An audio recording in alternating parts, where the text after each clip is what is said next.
Hello guys, this is a शिक्षा उपाध्याय। आप सभी का हमारे यूट्यूब चैनल बीएलएड कोर्स में बहुत बहुत स्वागत है। गाइस, आज के सेशन में हम डिस्कस करने वाले हैं बीएलएड सेकेंड ईयर का ऑप्शनल सब्जेक्ट हिंदी का सिलेबस के बारे में। आप लोगों का कमेंट आया था कि मैम जो हिंदी है उसका सिलेबस एक बार करवा दीजिए, तो मैंने उसी को ध्यान में रखते हुए आज का सेशन स्टार्ट किया है। और इस व्यूअर को सबसे पहले हम थैंक यू बोलते हैं जिन्होंने हमें सजेस्ट किया है कि मैम हिंदी का सिलेबस अवेलेबल करा दीजिए। तो गाइज, बिना देरी के स्टार्ट करते हैं कि हिंदी जो है हमारी जो राष्ट्रभाषा है उसमें है क्या, कौन कौन सा चीज़ हमें या कौन कौन सा टॉपिक हमें पढ़ना है ताकि हम एग्ज़ाम के पॉइंट ऑफ व्यू से अच्छे से प्रिपेयर कर सकें। तो गाइज स्टार्ट करते हैं। इसमें भी 4 यूनिट है। फर्स्ट यूनिट है भाषा का अर्थ विशेषताएं, यानी कि जो भाषा है उसका अर्थ मीनिंग, विशेषताएं कैरेक्टरिस्टिक्स, भाषा उत्पत्ति के सिद्धांत यानी जो भाषा उत्पत्ति हुई उसके जो थियरीज हैं वो, और हिंदी भाषा का विकास, इन सब के बारे में आप लोगों को पढ़ना होगा। फिर गाइस सेकंड है हिंदी वर्णमाला, संधि, समास, उपसर्ग, प्रत्यय, तत्सम, तद्भव, वर्तनी, वाक्य एवं शुद्धि। तो ये सब भी आप लोगों को अच्छे से पढ़ना है। ये आप लोगों के टेट यूपी टेट जो होता है यानी किसी भी स्टेट जो एग्ज़ाम होता है उसमें, और जो सुपर टेट होता है, सी टेट होता है, तो उसमें ये मतलब आप लोगों का हेल्प भी कर सकता है। और आप लोगों का जो बीएलएड सेकेंड ईयर है तो उसमें तो हेल्प करेगा ही। तो इसलिए वर्णमाला, संधि, समास, इन लोगों को, इन सभी टॉपिक को आप अच्छे से प्रिपेयर कर सकते हैं। फिर गाइस उसके बाद है सेकेंड यूनिट। इसमें है हिंदी साहित्य का इतिहास, आदिकाल, भक्तिकाल, रीतिकाल, आधुनिक काल, और फिर भारतीय युग, छायावाद, प्रगतिवाद, प्रयोगवाद, नई कविता की समान विशेषताएं एवं कुछ प्रतिनिधि, उनकी रचनाएं, दिनकर, नागार्जुन, अज्ञे, धूमिल, नीरज आदि। फिर गाइस उसके बाद आदिकाल, भक्तिकाल, रीतिकाल और आधुनिक काल है। फिर गाइज यहाँ आप लोगों को जैसे कि आदिकाल रासो तथा अमीर खुसरो की, भक्तिकाल में सगुण व निर्गुण भक्ति शाखा की, और रीतकाल में केशवदास, भूषण, बिहारी लाल, आधुनिक द्विवेदी युग, छायावाद। तो गाइज इस तरीके से आप प्रिपेयर कर सकते हैं। रासो यानी कि जो आपका रासो ग्रंथ जितने हैं उन सबको पढ़ना होगा। सगुण व निर्गुण, सगुण यानी कि जो होता है जो ईश्वर की अस्तित्व को स्वीकार करते हैं सगुण, और निर्गुण जो ईश्वर की शक्ति को, ईश्वर की जो शक्ति है उनको न स्वीकार करके वो बाकी शक्तियों को स्वीकार करते हैं, तो वो निर्गुण भक्ति शाखा में आएंगे। तो इसके अंतर्गत निर्गुण के अंतर्गत जैसे हैं बिहारी हैं, फिर कबीर हैं, और सद्गुण के अंतर्गत जैसे कि भक्तिकाल के अंदर सद्गुण है, निर्गुण है, तो सगुण के अंतर्गत जो ईश्वर की कल्पना को मानते हैं जैसे मीराबाई हैं, फिर रसखान हैं, सूरदास हैं, तुलसीदास हैं, तो ये सब सगुण के अंतर्गत आएंगे, सगुण काव्यधारा के अंतर्गत। फिर उसके बाद रीतिकाल केशवदास, भूषण, बिहारी हैं। इसमें रीतिकाल रीत मुक्त, रीत सिद्ध, रीतबद्ध, ये 3 तरीके से इसका डिवीजन किया गया है, तो ये सब आप लोगों को पढ़ना होगा।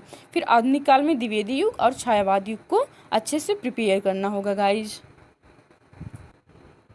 फिर गाइज इसके बाद थर्ड यूनिट जो है इसके अंतर्गत हमें पढ़ना होगा हिंदी गद्य साहित्य की प्रमुख विधाएं, यानी जो विधाएं हैं हिंदी गद्य साहित्य में, जैसे नाटक हो गया, कहानी हो गया, उपन्यास हो गया, रिपोर्टाज हो गया, आलोचनात्मक हो गया, तो ये सभी हिंदी गद्य जो यानी कि हिंदी गद्य साहित्य की विधाएं हैं। इसमें हमें कहानी, नाटक, निबंध, उपन्यास, ये 4 विधा पढ़ना है। कहानी,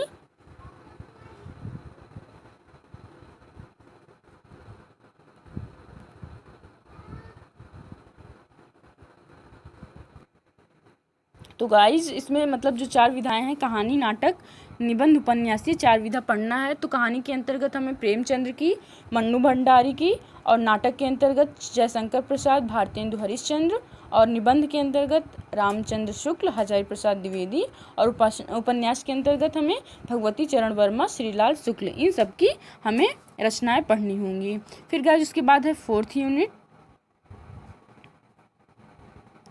फोर्थ यूनिट में है कि काव्य के लक्षण, काव्य गुण, दोष, रस, छंद, अलंकार एवं शब्द शक्तियाँ, पत्र लेखन, सरकारी पत्र, अर्ध सरकारी पत्र, तार, कार्यालय, आदेश, अधिसूचना। गाइज इसमें 2019 का जो आप लोगों का प्रीवियस ईयर है, जो क्वेश्चन आया था उसमें सरकारी पत्र के बारे में पूछा था या अर्ध सरकारी पत्र के बारे में पूछा था, और सरकारी पत्र और अर्ध सरकारी पत्र के बीच डिफरेंस भी पूछा था। तो गाइज आप लोग इस टॉपिक के अच्छे से मतलब प्रिपेयर कर लीजिए। फिर गाइज उसके बाद है तार, कार्यालय, आदेश, अधिसूचना। जैसे गाइज इसमें जो तार टॉपिक है, ये तार के मतलब तार के इसमें जो तार लिखा गया है, तार नहीं बल्कि ये हिंदी की कोई रचना है या कोई हिंदी से रिलेटेड कुछ है, तो आप यहाँ तार का मतलब जो डिफरेंस है उसे समझ सकते हैं। फिर गाइज उसके बाद है गद्य की विधाएं, उपन्यास, कहानी, नाटक, निबंध, रेखांकित, संस्मरण, माला, साहित्य, आत्मकथा, जीवनी तथा रिपोर्टाज। फिर गाइज उसके बाद कहानीकार भीष्म साहनी मन्नू भंडारी। फिर नाटक अंधेर नगरी चंद्रगुप्त, यानी कि आप लोगों को कहानी जो पढ़नी है भीष्म साहनी मन्नू भंडारी की पढ़नी है। नाटक अंधेर नगरी चंद्रगुप्त पढ़ना है। निबंध रामचंद्र शुक्ल, हजारी प्रसाद द्विवेदी। फिर उसके बाद आलोचना डॉक्टर नगेंद्र नामवर सिंह। फिर व्यवहारिक कार्य कविता रचना व काव्य पाठ करना। लघु नटिका, फिर उसके बाद सारगर्भित विषय पर चर्चा। फिर पुस्तकालय भ्रमण व रिपोर्ट तैयार करना। फिर इससे रिलेटेड आप यहाँ आप लोगों की बुक है, आप इससे रिलेटेड बुक खरीद सकते हैं, जिसमें रामचंद्र शुक्ल हिंदी साहित्य का इतिहास, पी.एन. पांडे हिंदी साहित्य का इतिहास, या हरदेव बाहरी हिंदी व्याकरण, लूसेंट हिंदी व्याकरण, यानी आप लोग जो लूसेंट आता है हिंदी व्याकरण का उसको भी अच्छे से पढ़ सकते हैं। कक्षा 6 से लेकर 10 तक की हिंदी पुस्तकें। तो इस तरीके से आप यहाँ ये बुक लेकर अपनी जो प्रिपरेशन है अच्छे से कर सकते हैं, जो एग्ज़ाम है उसके पॉइंट ऑफ व्यू से। तो गाइज मुझे आशा है, उम्मीद है आप लोगों को ये हिंदी का जो सिलेबस है अच्छे से समझ में आ गया होगा, और अगर समझ में आ गया हो तो लाइक कीजिए, सब्सक्राइब कीजिए और अपने दोस्तों के साथ शेयर कर दीजिए, ताकि आपका जो फ्रेंड सर्किल है उसमें भी लोगों तक पहुंच सके और वो लोग भी इससे अपना जो एग्ज़ाम है अच्छे से उसके लिए प्रिपरेशन कर सके। तो गाइज आज के लिए बस इतना ही, मिलते हैं नेक्स्ट वीडियो के साथ। Thank you guys, thanks for watching.